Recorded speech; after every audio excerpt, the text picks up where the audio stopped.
যে অক্ষরে অক্ষরে পালন করেছেন সেটা আমরা দেখেছি। এটি হলো আপনার সামনে আপনাকে বড় করা কেউ বহুবার এসেছেন।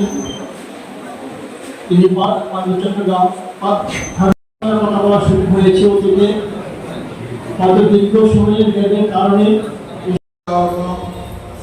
আপনাদের পাশে দাঁড়ানো প্রশাসনের দায়িত্ব। আজকের এই অনুষ্ঠানের সম্মানিত সভাপতি পূজা উদযাপন কমিটির নেতৃবৃন্দ এবং আমরা আপনাদের পাশে আছি, পাশে থাকবো। সবাইকে ধন্যবাদ। আসসালামু আলাইকুম, নমস্কার। আমরা সেই মন্দিরগুলা পাহারা দেওয়ার জন্য ব্যবস্থা করি।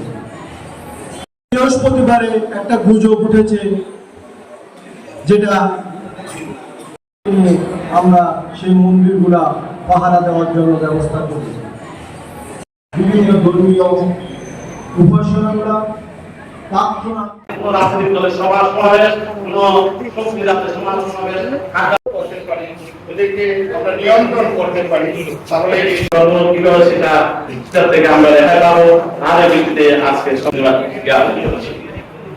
সম্মানিত উপস্থিতি, আমাদের ব্যক্তিগত পক্ষ থেকে এবং বাংলাদেশ আমরা মনে করি আমরা যারা এখন উপস্থিত আমরা সংখ্যায় বিভিন্ন উদ্বুদ্ধকরণ কার্যক্রম পরিচালনা করা উচিত।